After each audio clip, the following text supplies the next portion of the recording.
मुर्दे कितने साल तक अपने घर वालों को याद करके रोते हैं। दिल दहला देने वाली वीडियो मुकम्मल देखें। बिस्मिल्लाहिर्रहमानिर्रहीम। प्यारे बहन भाइयों, जैसे जैसे ईद के दिन करीब आते हैं, मुर्दे क्यों रोते हैं? मुर्दे मरने के बाद कितने साल तक अपने घर वालों को याद करते हैं?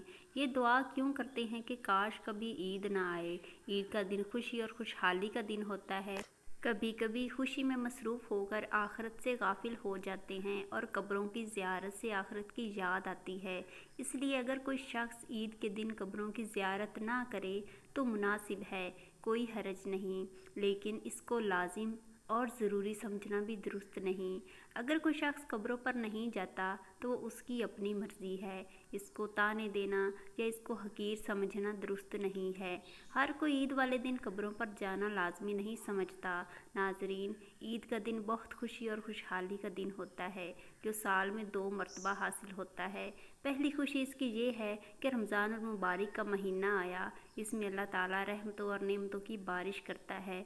इंसान दिल लगा कर इबादत करता है। जो लोग रोज़े रखते हैं, इनको ईद उल फितर की जो खुशी होती है वो बहुत ज़्यादा होती है। अल्लाह ताला ये खुशी तमाम मुसलमानों को रमज़ान के बाद नसीब करता है। रमज़ान और मुबारक ख़त्म होते ही शवाल का पहला दिन तुम्हारे लिए खुशी का मुकर्रर कर दिया जाता है। इसको ईद उल फितर कहते हैं।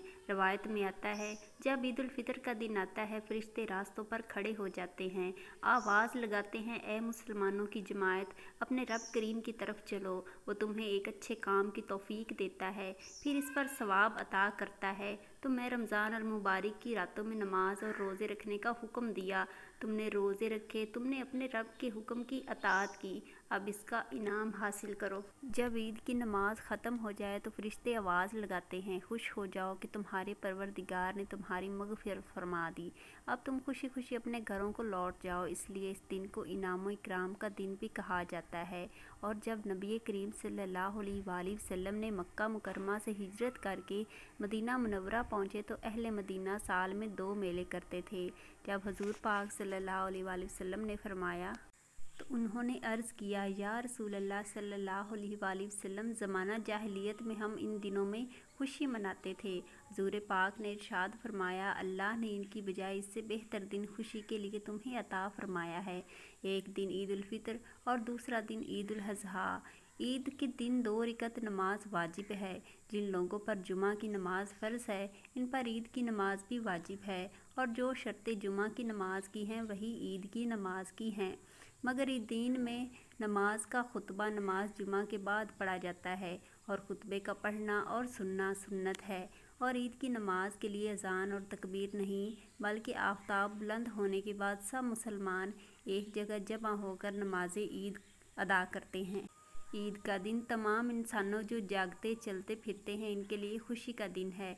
लेकिन मुर्दे ये कहते हैं कि काश कभी भी ईद का दिन ना आए। हम लोग तो ईद की खुशियाँ मना रहे होते हैं, लेकिन मुर्दे ईद आने का गम क्यों मनाते हैं? कुछ मुर्दे ऐसे हैं जो ईद के आने से बहुत दुख में आ जाते हैं और बहुत मुसीबत इनके ऊपर आने वाली होती है, और इस वजह से लोग बहुत परेशान होते हैं। जब हम लोग इधर दिन में जो शॉपिंग कर रहे होते हैं, बाज़ारों में घूम रहे होते हैं, हम लोगों को ईद आने की खुशी होती है कि ईदी जल्दी आ जाए, लेकिन मुर्दों को ईद आने का दुख होता है। आप सल्लल्लाहु अलैहि वसल्लम ने इरशाद फरमाया कि अगर कोई इंसान रमज़ान के महीने में इंतकाल करता है तो इसके ऊपर अज़ाब नहीं होता और कब्र में इससे सवालो जवाब नहीं किए जाते, चाहे वो कितना भी गुनहगार बंदा क्यों ना हो। अगर किसी शख्स का रमज़ान में इंतकाल हो जाए तो रमज़ान के महीने में और इसकी बरकत की वजह से इसको मिलती है बरकत कि रमज़ान पर इससे ना सवालो जवाब होते हैं और ना ही रमज़ान में इसका हिसाब किताब होता है। जैसा कि हदीस पाक का मफ़हूम है कि कब्र के अंदर मुर्दे के लिए जहन्नम की खिड़की खोल दी जाती है और वो मुर्दा कब्र के अंदर जहन्नम की तपश को महसूस करता है। तो जो गुनहगार मुर्दा होते हैं वो इस तरह से अज़ाब जहन्नम को और गर्मी को कब्र के अंदर महसूस करते हैं। लेकिन जब रमज़ान का महीना आता है तो आप सल्लल्लाहु अलैहि वसल्लम ने इरशाद फरमाया, जब रमज़ान का चाँद देखा जाता है तो जन्नत के दरवाज़ों को खोल दिया जाता है, जहन्नम के दरवाज़ों को बंद कर दिया जाता है, कब्रों से अज़ाब को उठा लिया जाता है, अल्लाह ताला अपनी रहमतों का नज़ूल करता है। ये सारी चीज़ें हैं जो मुर्दा होता है इसको बड़ी राहत मिलती है। रमज़ान के आने से मुर्दा बड़ा खुश होता है कि हमारे ऊपर से अज़ाब उठा लिया गया। जो कब्र के अंदर हमारे लिए जहन्नम के दरवाज़े खोले थे वो बंद दरवाज़े कर दिए गए हैं, तो वो मुर्दा बड़ी राहत महसूस करता है। अब सवाल ये पैदा होता है कि जिन लोगों के ऊपर से अल्लाह ताला ने रमज़ान में अज़ाब हटा लिया तो ईद के दिन इनके ऊपर अज़ाब नाफिज होता है या नहीं। नाज़रीन कराम, कुछ मुर्दे तो ऐसे होते हैं जिनके ऊपर अज़ाब नाफिज नहीं होता, लेकिन वो सारे मुर्दे ऐसे होते हैं जिनके ऊपर ईद के दिन ही जैसे ही रमज़ान का महीना ख़त्म होता है फ़ौरन से अज़ाब शुरू हो जाता है, जैसे पूरे साल वो लोग कब्र में सज़ा और अज़ाब भुगत रहे होते हैं और वो फिर मुलव्वस हो जाते हैं। कुछ उलमा का फरमान है कि जब कोई इंसान रमज़ान के महीने में इंतकाल करता है तो उससे कब्र में सवाल जवाब नहीं होते, और जब एक मरतबा अल्लाह तबारक व तआला किसी के ऊपर से अज़ाब को हटा ले तो फिर दोबारा इनसे अज़ाब नाफिज नहीं करता। सिर्फ ये है कि इसके लिए कोई साले सवाब कर रहा हो या मगफिरत की दुआ कर रहा हो, हर मुर्दे को इसके अमाल की मुताबिक सज़ा दी जाती है। और जो लोग मुसलमान होते हैं और गुनहगार होते हैं तो अल्लाह ताला इनको इनके गुनाहों की वजह से साथ देता है। जब अल्लाह ताला चाहता है तो इनको माफ़ कर देता है और रमज़ान में इनसे अज़ाब हटा लेता है, और फिर अल्लाह ताला अगर चाहे तो उम्मीद से माफ़ कर दे और चाहे तो अज़ाब दे। और जो लोग मुसलमान नहीं होते, काफिर होते हैं, मुशरिक होते हैं, अल्लाह ताला इन पर रमज़ान में फिर चाँद पर अज़ाब नाजिल करता है और फिर वो पूरा साल अज़ाब में ही मुब्तला रहते हैं।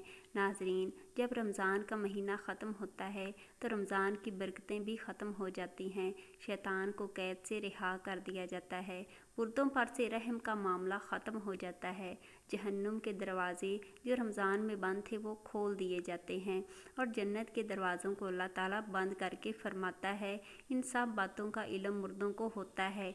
तो रमज़ान के जाने से कब्र वाले ये सोचते हैं कि अब रमज़ान जा रहा है और फिर ईद जैसे आएगी इसके बाद हम पर अज़ाब फिर से नाफिज हो जाएगा, जिसकी वजह से वो ईद पर गमगीन हो जाते हैं। और रमज़ान फिर तो मरहूमीन की ईद होती है और इन पर कोई अज़ाब नहीं होता। ताहम लोग रमज़ान के आखिरी उशरे में जब अपनी मगफिरत की दुआएं मांगते हैं तो अल्लाह ताला से हमें अपने मरहूमीन के साले सवाब के लिए भी दुआएं मांगनी चाहिए, क्योंकि जितना हम मरहूमीन के साले सवाब के लिए पढ़ाई करेंगे, इनकी बख्शिश और मगफिरत मांगेंगे, अल्लाह ताला उतना ही उनको अजर देगा और इनको साले सवाब देगा। नाज़रीन, हम सब ही जानते हैं कि हर वो काम हमें करना चाहिए जो अल्लाह और रसूलुल्लाह सल्लल्लाहु अलैहि वसल्लम को पसंद है, यानी कि कुछ काम ऐसे काम हैं जो सुन्नत हैं, लेकिन कुछ काम ऐसे हैं जो हमें करना ज़रूरी होता है ताकि इससे हमें ज़्यादा सवाब मिले। तो सबसे पहले बकरा ईद जब नज़दीक आ रही है तो सबसे पहले बकरा ईद के दिन क्या करना चाहिए हम आपको बताते हैं। सबसे पहले पाक साफ़ होकर नया लिबास पहनकर अतर लगाकर बकरा ईद की नमाज को जाएं। जाते वक्त तक तकबीर पढ़ें, नमाज से आकर कुर्बानी करें। कुर्बानी के गोश्त को 3 हिस्सों में बांटें। पहले हिस्सा गरीबों के लिए, दूसरा पड़ोसियों रिश्तेदारों, तीसरा हिस्सा अपने घर के लिए। फिर सभी लोगों को बकरा ईद मुबारक कहें, सभी लोगों को कुर्बानी की मुबारक दें। अच्छे अच्छे पकवान बनाकर अपने पड़ोसियों गरीब लोगों में बांटें। अल्लाह हम सबको कुर्बानी करने की तौफीक अता फ़रमाए, हमारी कुर्बानियों को अपनी बारगाह में कबूल करे। और अगर आपको मेरी इन्फॉर्मेशन अच्छी लगी है तो प्लीज़ मेरे चैनल को ज़रूर सब्सक्राइब करें।